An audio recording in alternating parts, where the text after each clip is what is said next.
30 or 40, a lot of them in the past week. So 30 or 40 trees, and folks, that doesn't mean the tree trunk. If you've ever seen a tree fall across a trail, it always falls across where it's like the meat of the tree. So it's not like a limb. You're talking, how long does it take to cut a tree out of the trail? Oh, with a sharp chain, no time at all. Right, well, and if it's my chainsaw, it's not sharp at all. But man, so firstly, thank you guys so much for helping us get these trails ready, because none of these folks would have enjoyed it if it weren't for you. So big thanks to Sam and Meredith for taking care of that section of the trail. Most importantly, tell me about that race today. Oh, it was exciting. Really sloppy. Tried to just get out front and stick with the front guys.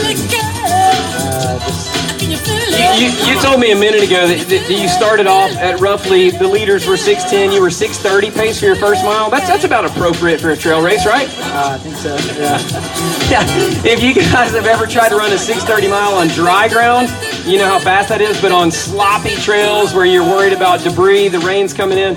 Speaking of debris, it's not just about trees on the trail. When it rains hard like this, you got gravel and just junk like going from the trail side into the... What were the trails like? Were they sloppy for you because of the other runners? Yeah, they were pretty beat up. You'd sink over the top of your shoes and just staying in the main track. I tried to go back and forth on each side of it and jump the creeks, jump in big puddles, and stay out of mud. So that's like words of wisdom from a veteran trail runner, but your wife is not a veteran trail runner. You introduced her to trail running like within the last month. She gets ready for this race.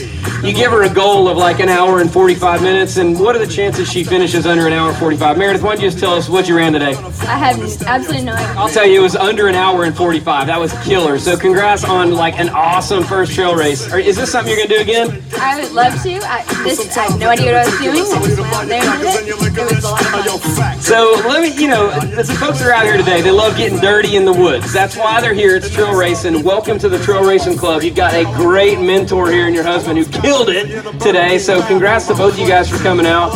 I see that you've got at least one of the children out here to support you today. So when are you going to, there was a 10-year-old and 11-year-old finisher already.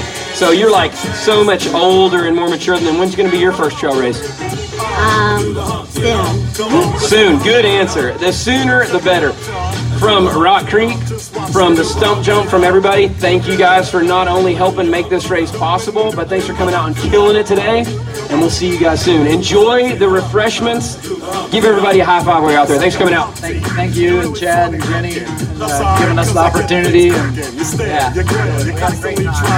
Heck yes. Congrats, you guys. Thanks for coming and talking with me. Want to run through a list of some people that have just finished since we've been over here on the microphone. Looks like we've had Rob Valentine, Mandy Keith, Emily Goolsby, Brian Simonson, Elaine Lagoda, and Jim Barnett. Congrats to all of the finishers of our 10-mile race. And again, congrats to the Adams, Sam and Meredith, for coming out and not only getting these courses ready for you guys to enjoy, but for killing it on race day.